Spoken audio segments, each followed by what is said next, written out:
Oi, pessoal, tudo bom? Espero que todos vocês estejam bem. É a professora Silvana que está falando.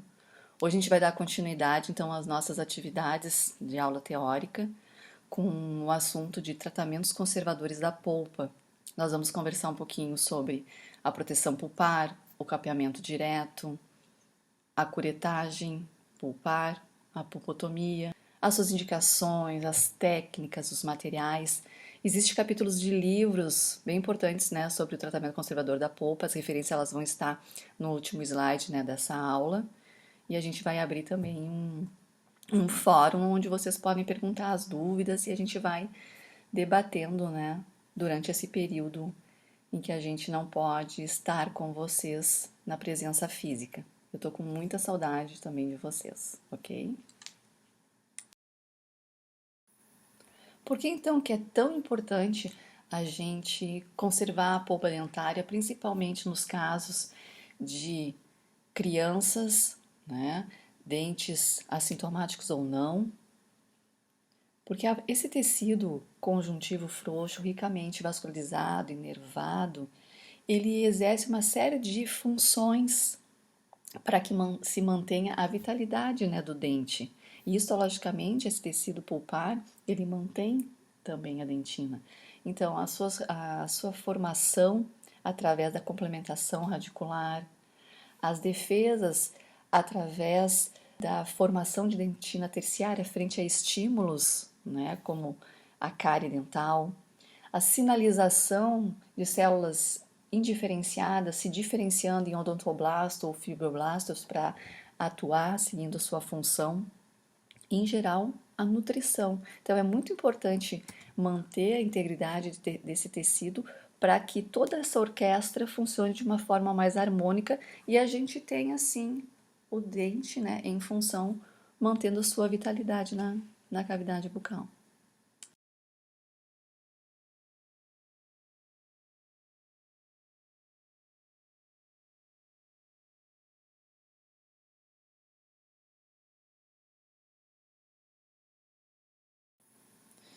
Há muitos fatores envolvidos, né, na tomada de decisão de se realizar ou um tratamento conservador da polpa ou ir para um tratamento radical. Né? Né, estão envolvidos questões biológicas referente ao próprio tecido e questões técnicas. O que é importante sempre salientar que os dentes que vão receber esse tratamento conservador, eles têm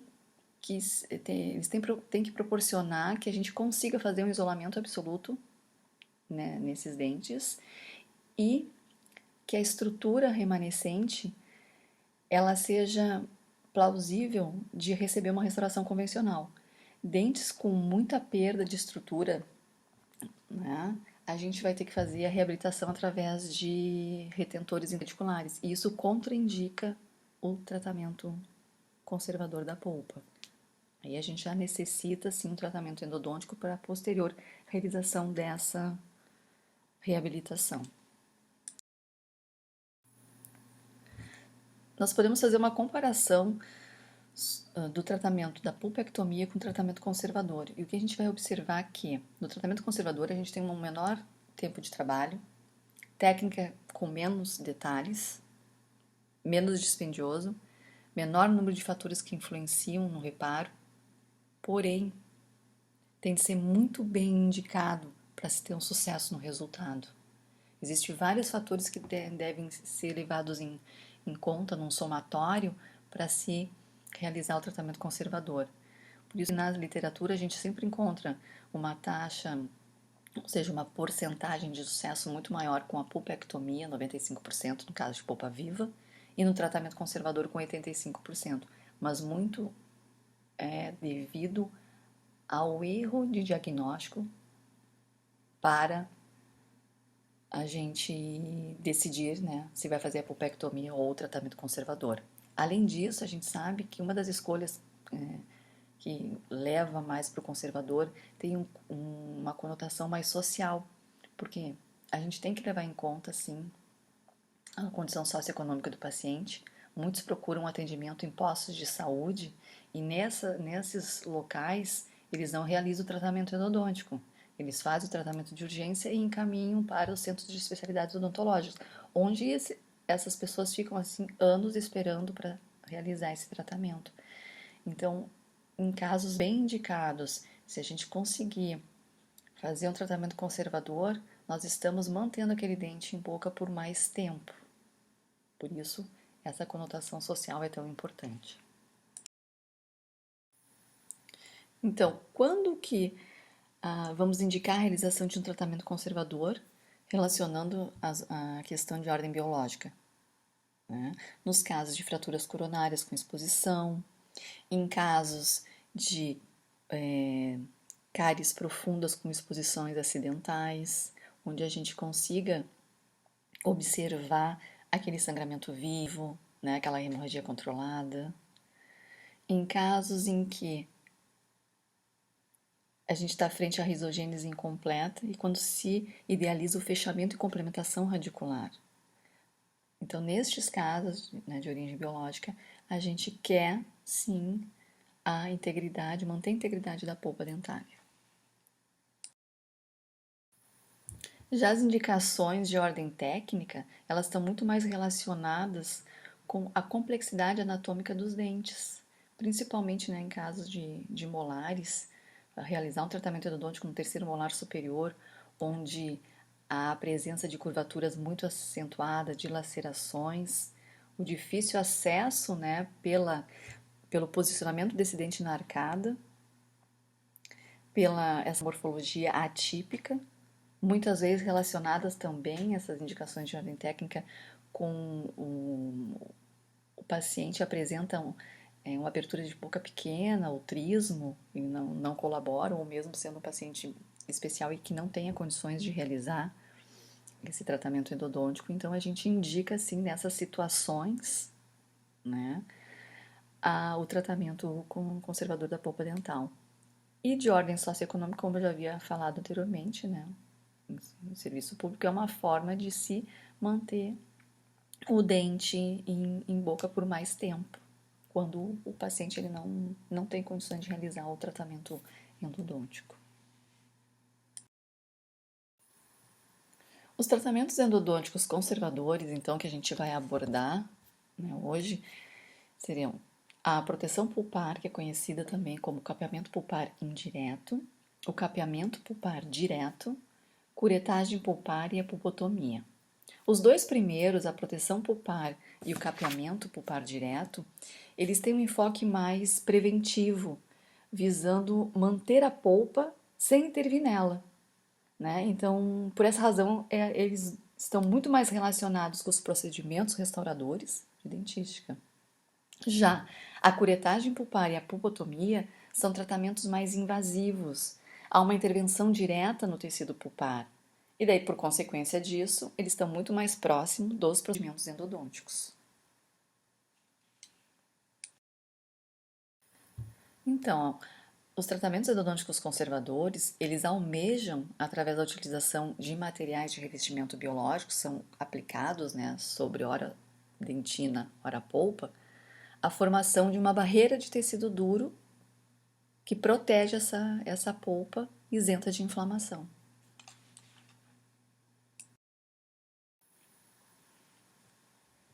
Vamos começar então a conversar um pouquinho sobre cada tratamento conservador. A proteção pulpar, o que seria?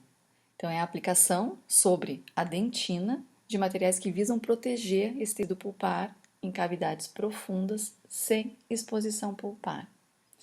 Isso é feito já rotineiramente por vocês na dentística, né? Onde a gente faz a remoção de um tecido cariado, observa a profundidade, a cavidade não deu exposição pulpar, coloca-se o material de revestimento biológico e restaura-se o dente. Nós também podemos realizar esse procedimento na endodontia quando a gente está em dúvida do diagnóstico. A gente faz a remoção do tecido cariado, ele está numa certa profundidade, mas não deu exposição pulpar, o paciente tinha uma certa sintomatologia. Então, para fechar esse diagnóstico, a gente coloca um revestimento biológico, né, de material, selamos com ionômero de vidro e aguardamos 7 dias, 10 dias para o retorno desse paciente, para daí sim, a partir desse momento, a gente conversar com o paciente, ouvi-lo, né, que é muito importante, se ele relata alguma dor espontânea, se há o aparecimento de alguma outra manifestação que impeça, né, de continuar com esse tratamento que é a proteção pulpar, o capeamento pulpar indireto.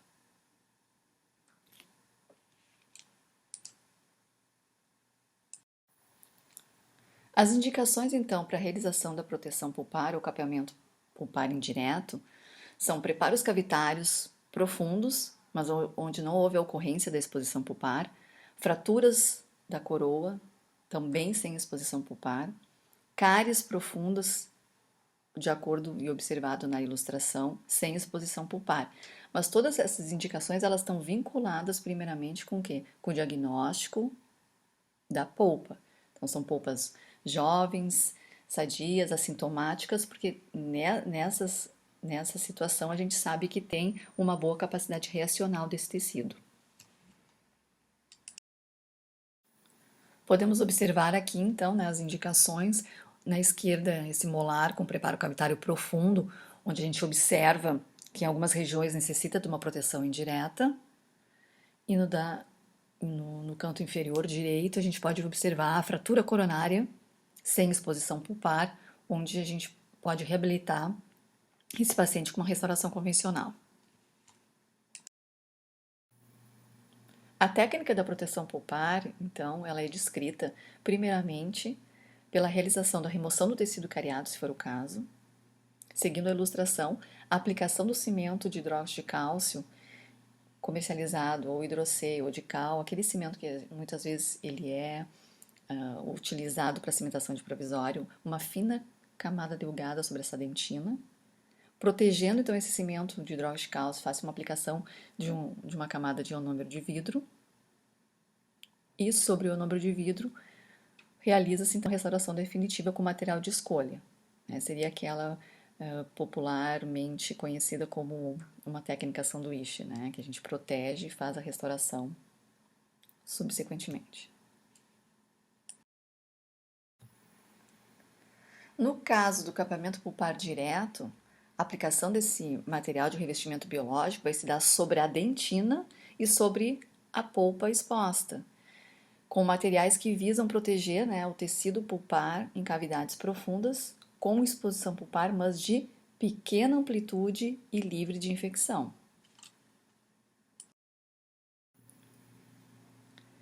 O capeamento pulpar direto ele tem uma série de indicações: microexposições pulpares, exposições acidentais durante um preparo cavitário, né?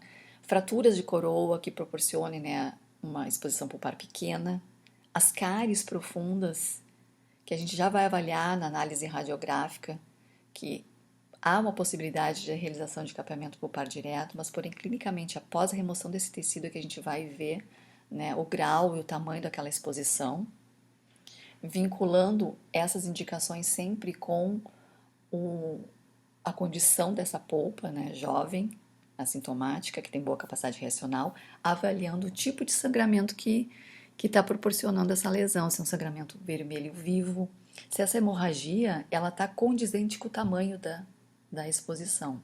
Né? Então, essa série de indicações, tanto objetivas e subjetivas, né, a gente vai fazer, vão nos auxiliar à tomada da decisão de realizar o capeamento pulpar direto ou não. No que diz respeito, então, à técnica do capeamento pulpar direto, uma premissa básica é a realização de um correto isolamento absoluto, porque a gente já sabe que a contaminação é uma das causas primordiais do insucesso dos tratamentos conservadores. Né? Então, após a realização desse isolamento absoluto, remoção de todo aquele tecido cariado, nós vamos então fazer a irrigação e aspiração utilizando soluções irrigadoras que não sejam irritantes, como o soro fisiológico. Realiza-se a secagem, né, desse tecido com uma bolinha de algodão esterilizada. E nós realizamos a aplicação da medicação de otosporin, que é um corticosteroide, né, anti-inflamatório. Ele tem a função, pela sua composição, que é a hidrocortisona e sulfato de polimixina B e sulfato de neomicina, de diminuir a reação inflamatória daquela região. A gente seca daí com uma bolinha de algodão para tirar o excesso, né, então, da presença do otosporin.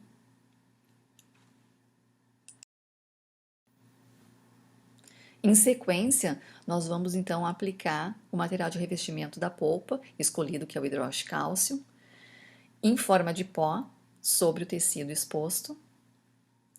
Sobre esse hidróxido de cálcio, seguindo a ilustração, a gente vai aplicar uma camada de cimento de hidróxido de cálcio em laranja, que pode ser o hidrocê ou de cal, uma camadinha delgada. E para proteger, né, então, esse também cimento de hidróxido de cálcio, nós vamos aplicar o ionômero de vidro em amarelo, fazendo aquela técnica sanduíche. E realizando a restauração definitiva, o material de escolha. Aqui nós temos um caso em que, durante a troca de uma restauração antiga de amálgama, houve a ocorrência de uma pequena exposição pulpar. Esse caso ele foi cedido pela professora Dayana. Todas as etapas, né, para a realização do capeamento pulpar direto, já descritas, elas foram realizadas nessa situação clínica.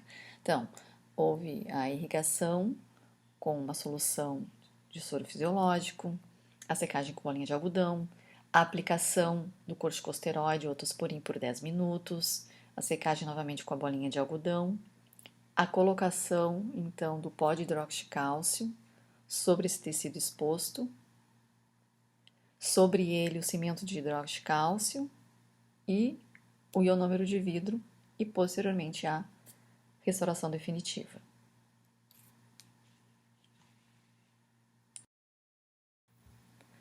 Por que nós, então, indicamos o hidróxido de cálcio como material de revestimento biológico a ser utilizado nos casos de tratamentos conservadores?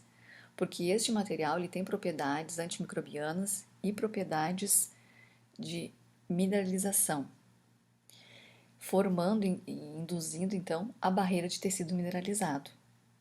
Ele produz essas 4 zonas, necrótica, coagulação, granulosa superficial, profunda e proliferação celular, para o auxílio da formação da barreira de tecido mineralizado. O que é importante a gente salientar que essa barreira de tecido duro ela é formada pela associação da zona granulosa superficial e zona granulosa profunda. A granulosa superficial ela é formada pelos íons cálcio provenientes do material de revestimento biológico, que é o hidróxido de cálcio. E a zona granulosa profunda, os íons cálcio, essas granulações que são encontradas nessa zona, elas são provenientes dos íons cálcios oriundos da polpa dentária.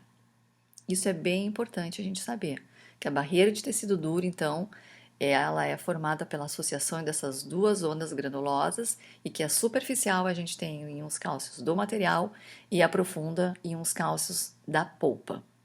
Que em 48 horas a gente já tem uma zona de proliferação celular. E vai ser comentado num slide posteriormente sobre o reparo do hidróxido de cálcio um pouquinho mais de detalhes sobre essas zonas que o hidróxido de cálcio produz. Até o momento, então, nós conversamos e descrevemos os procedimentos de proteção pulpar e capeamento pulpar direto, onde nós não fazíamos a intervenção no tecido pulpar, e sim mais eram procedimentos de proteção desse tecido. Com a abordagem agora da curetagem pulpar e pulpotomia, nós vamos começar então a descrever os tratamentos que são mais invasivos, pois há uma intervenção direta, né, na polpa. A curetagem pulpar, pela sua conceituação, ela é a remoção então da porção superficial da polpa exposta após uma fratura coronária.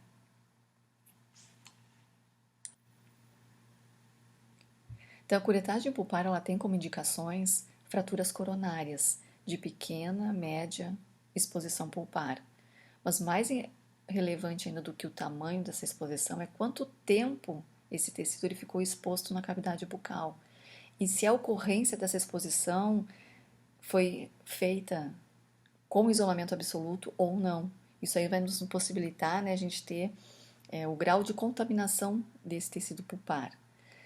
Aqui a gente já começa a observar as condições clínicas dessa polpa, o sangramento vermelho vivo, a consistência, se a hemorragia ela está condizente com aquele tamanho da exposição, porque esses procedimentos eles são indicados, né, nos casos para fazer a colagem do fragmento em polpas saudáveis, sadias. Vamos então agora descrever, né, os passos da técnica para a realização da curetagem pulpar. Todo procedimento, né, que ocorre de intervenção na polpa, ele por si só, mesmo um corte superficial, ele é doloroso. Então a gente tem que procurar fazer uma anestesia infiltrativa ou por bloqueio, né, trazendo um pouco de conforto, né, para esse paciente. Uma premissa básica é um isolamento absoluto muito bem realizado para evitar possíveis contaminações, né, no selamento coronário. A realização da irrigação e aspiração dessa região ela deve ser feita com soro fisiológico para não ocorrer uma agressão nesse tecido. Seca-se com uma bolinha de algodão esterilizada e realiza-se então o corte da polpa. Na literatura, vocês podem encontrar que esse corte superficial pulpar ele pode ser realizado através de curetas bem afiadas, de acordo, né, com o tamanho, né, da cavidade exposta, ou brocas esféricas. O que ocorre quando se realiza com brocas é que pode ocorrer uma dilaceração um pouquinho maior desse tecido, injuriando, né, e ocasionando uma resposta inflamatória de maior amplitude. Então, nós preconizamos esse corte superficial, através da curetagem pulpar, com a utilização de curetas bem afiadas. Okay? Realiza-se então a irrigação, a aspiração com a solução fisiológica, né, o soro. Seca-se novamente então com bolinha de algodão, controlando, claro, aquela hemorragia e observando também aquelas condições clínicas daquela polpa. Segue-se então, né, posteriormente a secagem com a bolinha de algodão, a aplicação da medicação de otosporin por 10 minutos para minimizar, né, esse efeito, né, dessa reação inflamatória, que é uma injúria, né, esse corte superficial. Novamente, após os 10 minutos, a gente seca com outra bolinha de algodão e daí sim vamos preparar para a inserção do material, né, de revestimento biológico. Nesse caso, a gente vai então pegar o pozinho de hidróxido de cálcio, vai adaptar levemente sobre esse tecido pulpar e protegê-lo com uma camada delgada de cimento de hidróxido de cálcio, a pastinha de hidróxido de cálcio, né, hidrosseio de cal. Com isso, a gente fez a técnica da curetagem. A partir desse momento, então, se a gente tem um fragmento, né, fraturado, vai ser realizado, então, a colagem desse fragmento. E se não tiver o fragmento, vai ser feita a restauração, então, dessa porção coronária fraturada.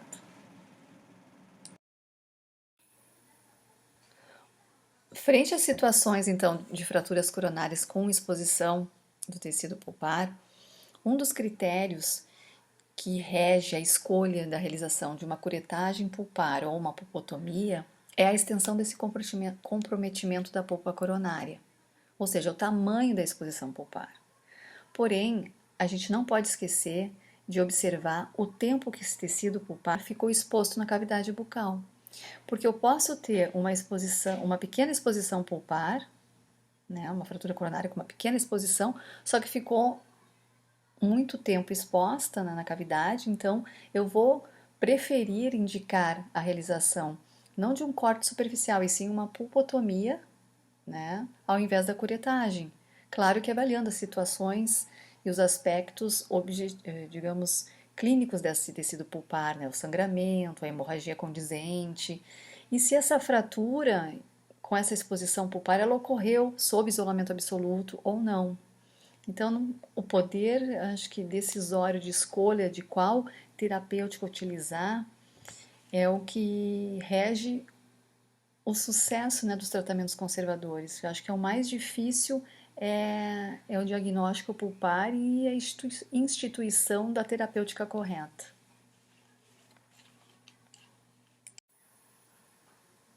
Falando, né, na técnica de pulpotomia, nós podemos conceituá-la como a remoção total da polpa coronária, na intenção de preservar o remanescente pulpar radicular vital.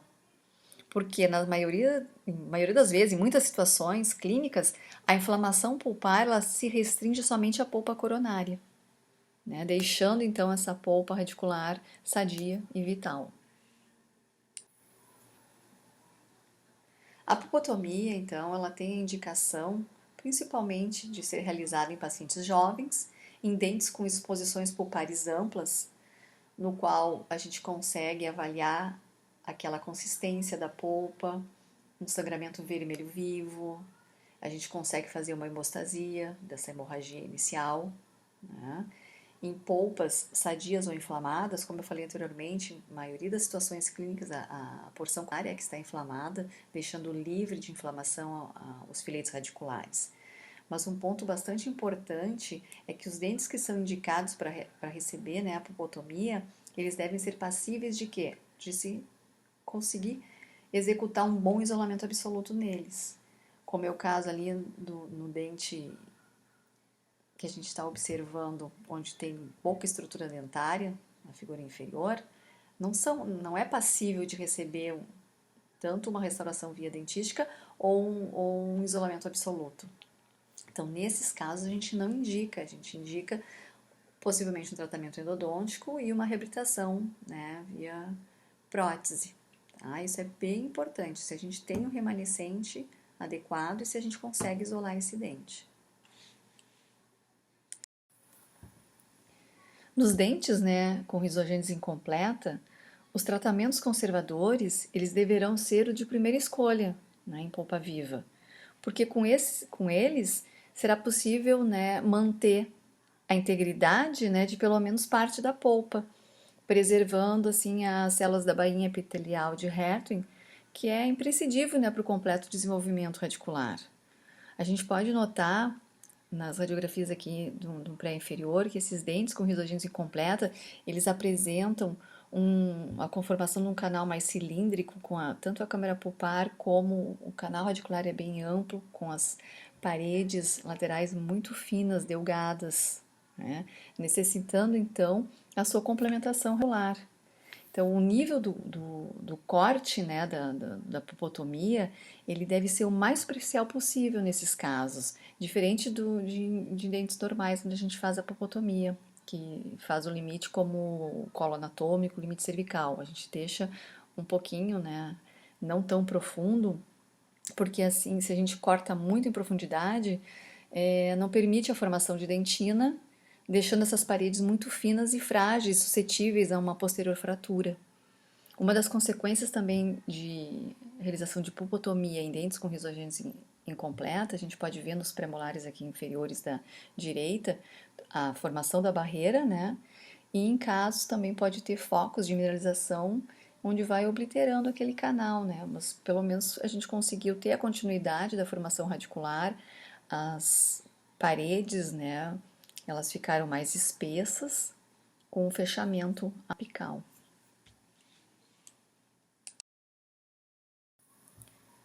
Fazendo uma comparação entre as duas tomadas radiográficas, né, da esquerda e da direita, nós podemos notar que a pulpotomia ela viabilizou um ambiente biológico favorável ao desenvolvimento radicular, com fechamento apical, permitiu a formação das paredes com espessuras adequadas, para assim se evitar possíveis fraturas radiculares.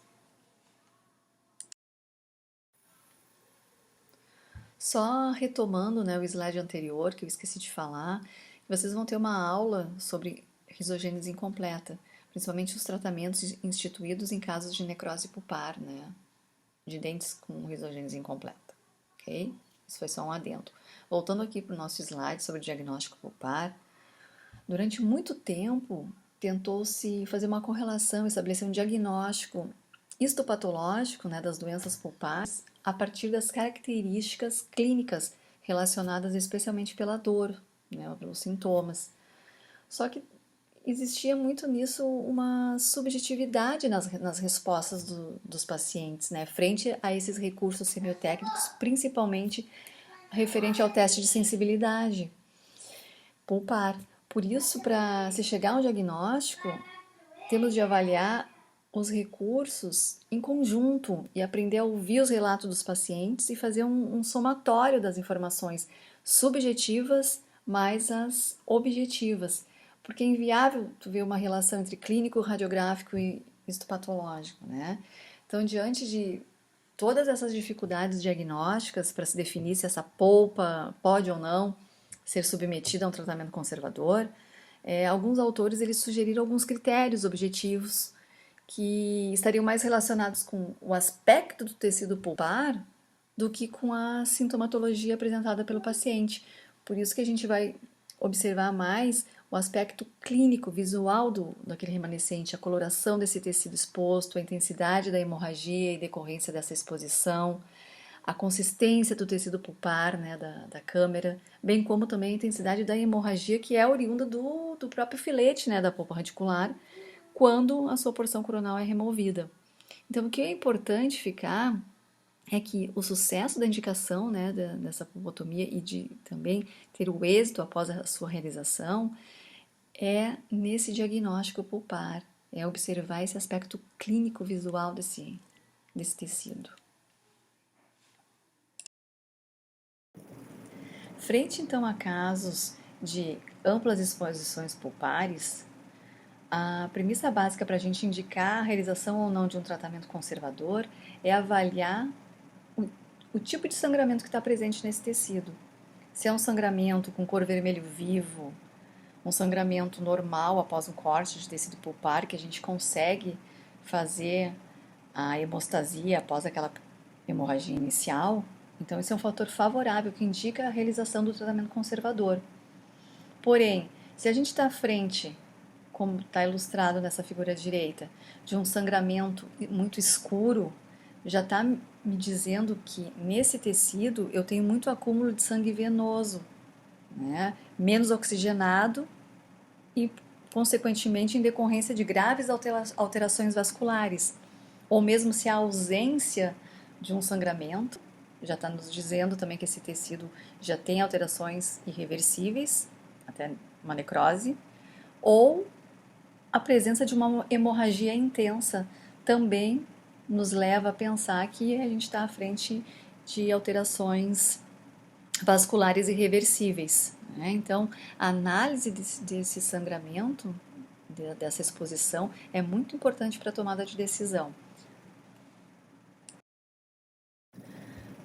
No que diz respeito ao remanescente pulpar, a gente tem que verificar durante o corte, né, a remoção dessa polpa coronária, se ela se apresenta com uma consistência, com um corpo e que tem uma resistência à ação da cureta, bem como o fator desfavorável é aquela polpa que ela liquefeita, aquele aspecto pastoso que a gente vê que se degrada facilmente. E durante esse corte, a gente também observa a intensidade desse sangramento, dessa hemorragia, se ela é compatível mesmo com o tamanho dessa ampla exposição.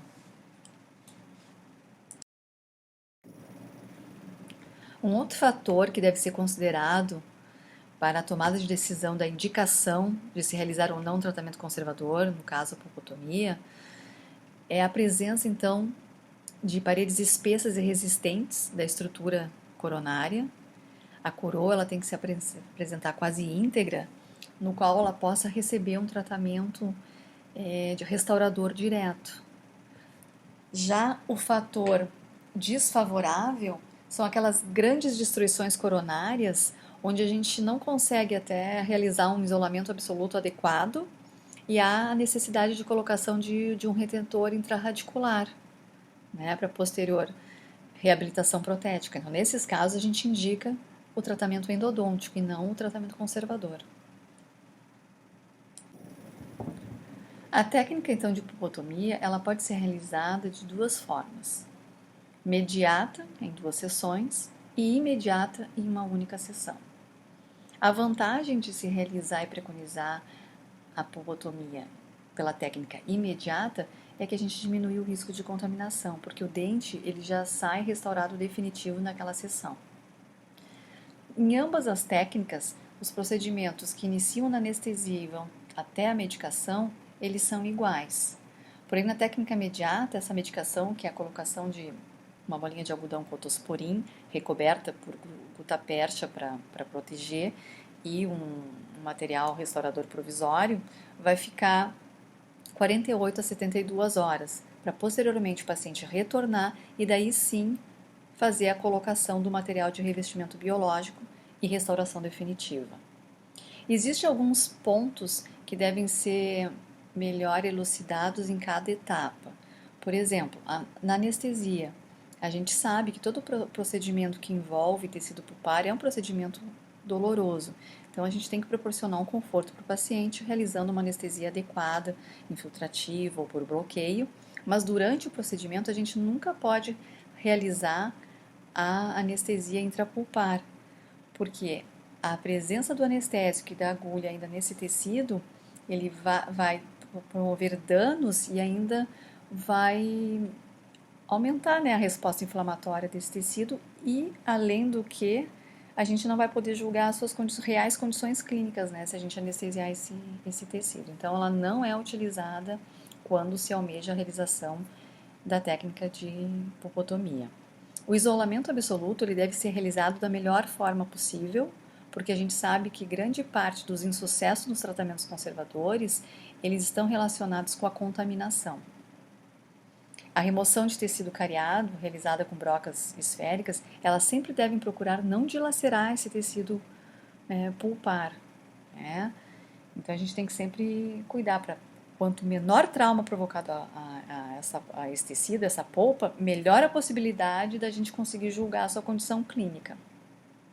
Realiza-se então a abertura coronária e a gente vai ter que fazer o esvaziamento daquela câmara pulpar. Para se fazer o esvaziamento da câmara, a gente, em dentes posteriores, utiliza-se então as pontas bem afiadas, né, colocando sempre do centro para as paredes dentinárias.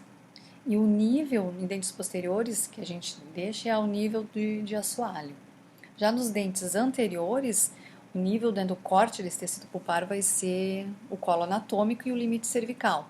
E algumas literaturas, né, indicam que a gente pode utilizar brocas esféricas em alta rotação para fazer esse esvaziamento. Mas mais indicado nessas curetas bem afiadas. Que daí com isso vai promover, né, uma superfície de corte uniforme e limpa, sem detritos. A irrigação ela vai ser realizada, e a hemostasia é realizada através de irrigação com soro fisiológico, é uma solução que não agrida esse tecido, e a medicação que a gente utiliza é aquela do corticosteroide, né, o otosporin, uma bolinha de algodão, que nesses casos da técnica imediata ele vai ficar 48 a 72 horas.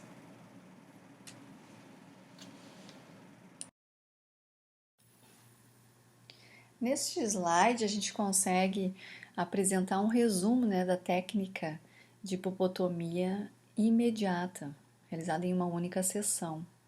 O que é importante salientar aqui é que durante o esvaziamento, ou seja, a remoção dessa polpa coronária, ela vai produzir, mesmo sendo uma polpa sadia, uma hemorragia inicial e que a gente tem que controlar essa hemorragia com irrigações de soro fisiológicos e através de bolinhas de algodão, que são acomodadas na cavidade.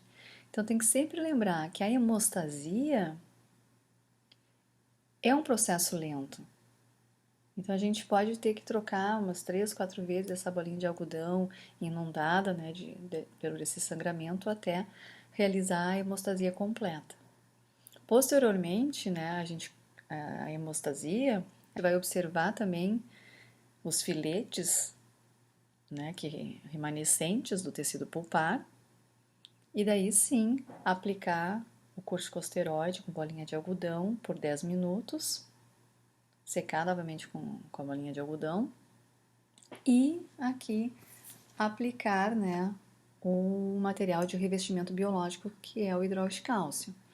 Só que nessa situação, a gente pega o hidrólise em pó e mistura com soro fisiológico e faz uma pastinha mais espessa que é acomodada sobre esse tecido pulpar de uma forma leve, sem muita pressão, indo acomodando também com uma bolinha de algodão sobre esse material, né, para que ele fique bem, ali como está mostrando na figura, sobre todos aqueles filetes do tecido pulpar ali.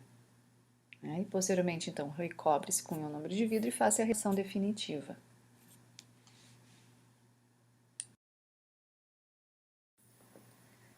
Aqui nós podemos observar, então, a etapa de esvaziamento, que é a remoção da polpa coronária, né? Nos dentes posteriores, ela é realizada, então, com curetas afiadas ao nível da entrada dos canais, sempre no sentido do centro para as paredes dentinárias, com uma abundante irrigação de soro fisiológico para a gente conseguir a hemostasia tão almejada.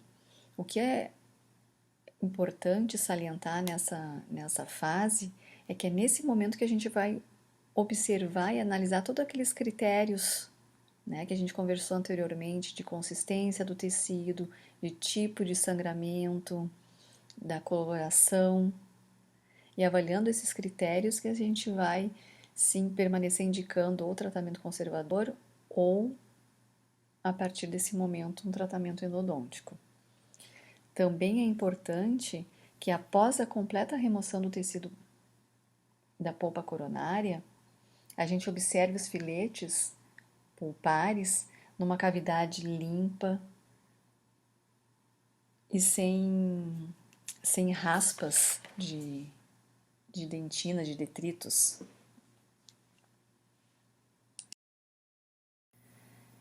Em sequência, então, a gente faz a aplicação, né, com bolinha de algodão desse corticosteroide, Otosporin, sobre esses filetes, para a gente minimizar essa reação inflamatória que é proveniente do corte da polpa, que não deixa de ser um trauma cirúrgico, e também para diminuir esses riscos, né, possíveis de contaminação naquela região ali local, já que tem esses dois antibióticos na sua composição. Posteriormente, então, a gente seca, né, com bolinha de algodão esse Otosporin, e daí sim passa-se a aplicar o material de revestimento. Então, a gente prepara com o hidróxido de cálcio para análise, que é o pó, mistura com soro fisiológico e faz aquela pastinha espessa e insere-se de uma forma suave, né, esse material sobre esses filetes e vai acomodando com uma pressão delicada para que esse hidróxido de cálcio ele entre em contato com o tecido pulpar, mas que ele não seja empurrado. Então, a gente até pode ir acomodando essa pasta espessa com a bolinha de algodão assim para ela ficar cobrindo todos esses filetes, né, naquela região exposta.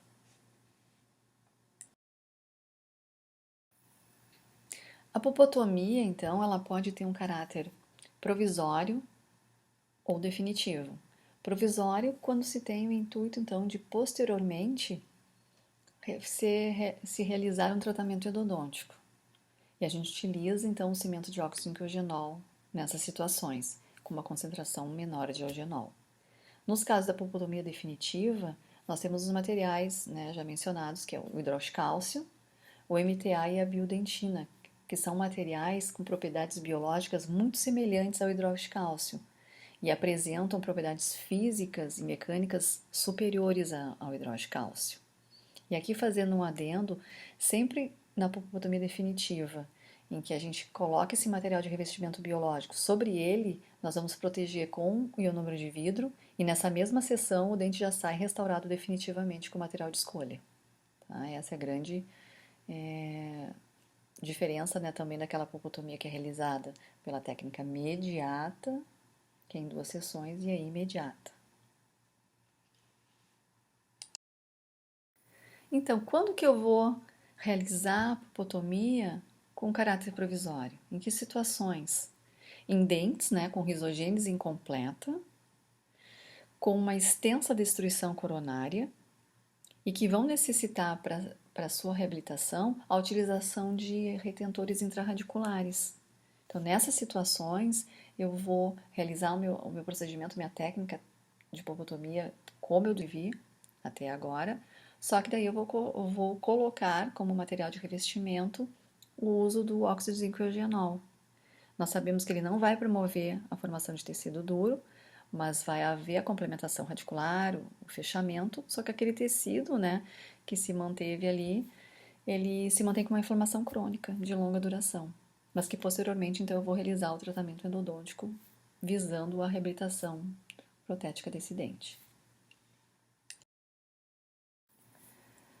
Quando a gente indica procedimentos conservadores da polpa, né, no caso aqui da pulpotomia, a gente sempre tem que conversar com o paciente que ele tem que retornar para fazer um controle pós-operatório, para a gente acompanhar o caso dele. A curto prazo, né, na técnica imediata, 7 dias após, e a longo prazo. Durante um ano, esse paciente ele vai ser acompanhado a cada 90 dias, e de 1 ano a 3 anos ele vai ser acompanhado a cada 180 dias. Então, isso tem que ser explicado para o paciente. E no retorno dele, a gente vai observar se ele está com dor espontânea ou não, se houve, né, se houve complementação da risogênese daquele dente, se houve a formação, complementação radicular, fechamento apical, através da tomada radiográfica, se houve ausência, se há ausência, né, de reabsorção interna. E principalmente dois fatores bem importantes que têm que ser observados é a vitalidade pulpar desse dente e a presença de barreira de tecido duro. No que diz respeito à vitalidade pulpar, a gente sabe que os testes de sensibilidade pulpar em dentes que são pulpotomizados, o que ocorre? Pela distância da superfície coronária ao tecido pulpar ser muito grande, às vezes esses testes eles dão um falso negativo. Né? Então esse dente está vital, mas pela essa distância a gente tem a resposta do paciente subjetiva como negativa. E em outras situações a gente tem a presença de tecido duro, ela é um sinal de sucesso, mas ela não pode ser uma prova por si só, porque às vezes ela não é detectada, né, na radiografia, dependendo da espessura dela e também da incidência radiográfica que a gente, né, conseguiu com a tomada radiográfica. Então, para fechar realmente e informar, um sucesso definitivo com o tratamento conservador, a gente tem que analisar a normalidade dos tecidos periapicais. É esse critério que a gente vai ver através da tomada radiográfica que vai ser uma informação decisiva para definir o nosso prognóstico de sucesso, né, nos tratamentos conservadores, com ausência de lesão periapical nesses casos.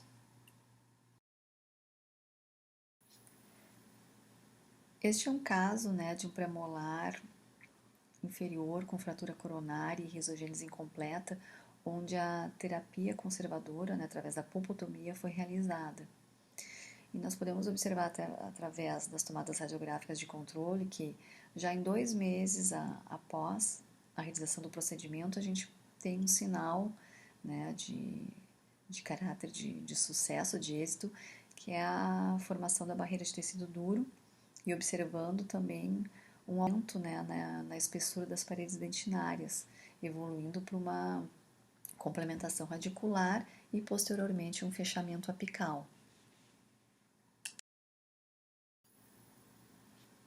Aqui continuando, né, então o controle pós-operatório, nós temos aqui 6 anos após e 10 anos após. Ambas tomadas radiográficas, elas confirmam então o êxito do tratamento conservador instituído pela pulpotomia, com a complementação radicular, o fechamento apical, a presença da barreira de tecido duro e ausência de sintomatologia, né, do paciente. Já foi mencionado então anteriormente que o material de revestimento biológico, no caso o hidróxido de cálcio, ele é um indutor para a formação de uma barreira de tecido duro. Mas como é que ocorre a formação dessa barreira, ou melhor, o reparo através da ação do hidróxido de cálcio? Bom, para isso a gente tem que entender que o contato direto do hidróxido de cálcio com o tecido conjuntivo da polpa determina, né, pela sua alcalinidade, uma desnaturação proteica, produzindo então uma zona de necrose de coagulação. Concomitantemente, há uma dissociação do fármaco em íons hidroxila e íons cálcio. Os íons hidroxila, eles são liberados, né, através dessa dissociação, e eles são filtrados através dessa zona de necrose e vão proporcionando ao tecido subjacente um pH adequado ao reparo, com efeito antimicrobiano. Então, essa é a função, né, dos íons hidroxina, aquela alcalinização daquele meio, tá? Proporcionando um ambiente favorável, né, à reparação. Já os íons cálcio, que são oriundos dessa dissociação, eles reagem com o CO2 do tecido pulpar e vão formando grãos grosseiros constituídos de carbonato de cálcio, que vão se depositando então junto a essa área de necrose, formando então aquela zona granulosa superficial que a gente comentou anteriormente. Abaixo dessa zona granulosa superficial, a gente tem uma outra zona granulosa que vai se formando de um tamanho menor, mas que se forma a partir do cálcio da própria polpa. Então, daí é chamada zona granulosa profunda. A união da zona granulosa superficial mais a profunda é que forma uma camada cálcica que isola aquele tecido pulpar, protegendo e constituindo um substrato para posterior deposição subsequente de dentina. E a gente sabe também que o hidróxido de cálcio ele tem um efeito de ativação enzimática. Então ele ativa também a fosfatase alcalina. Ela libera fosfato orgânico, liberando íons fosfato, que também vão se combinar com cálcio oriundo da corrente sanguínea e vão formar fosfatos de cálcio, que também auxiliam a mineralização e participam, né, dessa barreira de tecido mineralizado. Então a gente sabe que o tecido pulpar, que ele é subjacente a essas zonas de calcificação, já em 48 horas eles apresentam uma atividade proliferativa, células jovens, né, que é aquela chamada zona de proliferação celular, onde a gente tem aquelas células mesenquimais indiferenciadas que podem sofrer uma sinalização para se diferenciarem em odontoblasto e, consequentemente, começar a produção de dentina. Já em 7 dias, mais ou menos, a gente consegue ver poucas células odontogênicas de uma forma mais distribuída e regular. Em 15 dias, a gente já consegue observar uma fileira completinha, né, de deposição de dentina. E em 30 dias, normalmente, a gente consegue já ter aquela formação de tecido duro. Então, é tão importante a gente conhecer todo esse mecanismo para entender quando a gente diz, formou uma barreira de tecido duro que protegeu a polpa, né, mineralizou, mas saber como é que se dá todo esse processo de reparo. Isso é muito interessante.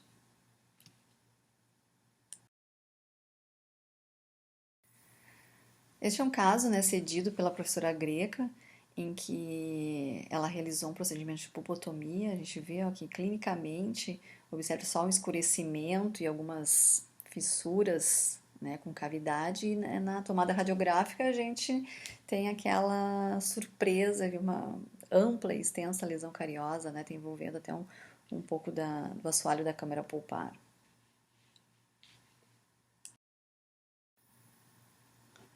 Foi feito então a remoção, né, todo aquele tecido cariado, a abertura coronária correta e a remoção da polpa coronária, e a gente pode observar aqui os filetes remanescentes, né, com aquele sangramento vivo, né, a cavidade ela toda regularizada, sem raspas de dentina, prontos para receber então o material de revestimento biológico.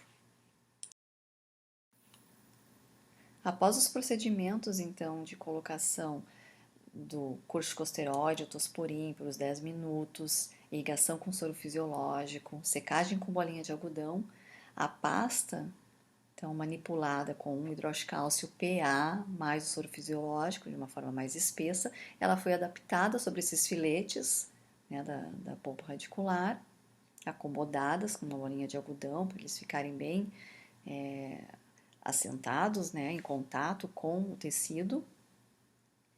E sobre essa pasta, né, de hidrocálcio foi então protegido com ionômero de vidro e restauração definitiva. Então, no controle pós-operatório, no que diz respeito à formação da barreira de tecido duro, a gente consegue observar, né, pelas tomadas radiográficas, a formação dessa barreira de tecido duro. Porém, em cortes histológicos, a gente só vai observar se o dente for extraído. Então, por isso que tem estudos, realizados estudos em cães ou até em dentes humanos, que por motivos ortodônticos iam ser extraídos, então se fez a pesquisa, para a gente conseguir observar, né, e testar esses materiais de revestimento biológico para verificar, sim, se biologicamente, né, eles formam essa barreira de tecido duro. E aqui a gente pode observar, tanto no estudo em cães quanto nos humanos, que aquela polpa, né, subjacente, ela se encontra livre de inflamação com uma barreira de tecido duro a protegendo.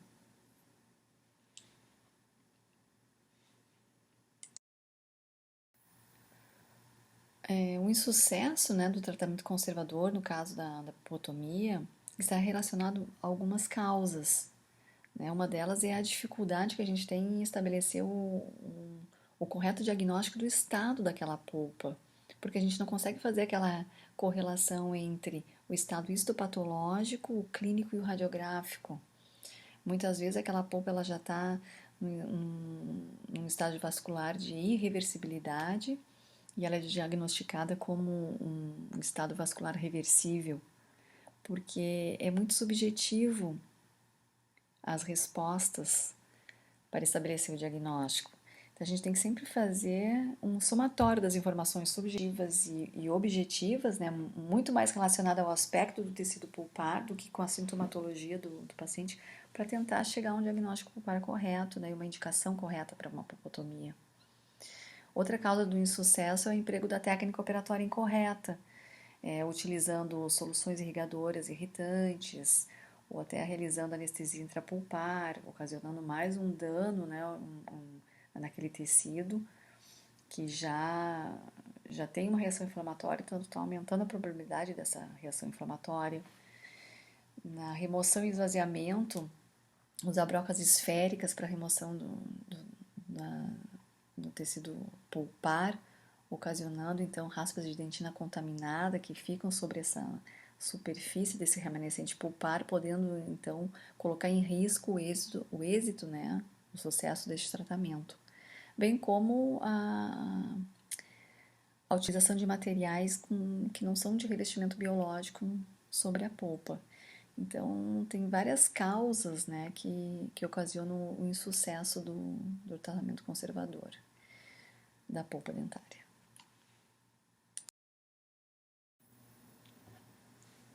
Então, finalizando a nossa aula, né, sobre o tratamento conservador, eu gostaria de deixar para vocês um lembrete que esse tipo de tratamento ele requer três premissas: o conhecimento científico sobre o assunto, a experiência clínica que a gente vai adquirindo na realização dos procedimentos e o bom senso na sua indicação. Também queria agradecer vocês pela atenção. Espero que vocês consigam assimilar o conteúdo. Esse último slide eu deixei algumas referências também para vocês procurarem. Eu vou estar aqui para a gente discutir, resolver algumas dúvidas que porventura surgirem. E eu também peço desculpa por alguns slides terem a minha narrativa com a voz do meu filho de 4 anos no fundo, que ele quer participar em todas as atividades. Eu espero, né, de coração que a gente se reencontre em breve. E eu deixo um grande abraço aí para todos. Obrigada. Eu deixei aqui para vocês algumas referências de livros onde vocês vão encontrar os capítulos, né, relacionados aos tratamentos conservadores da polpa. Ok?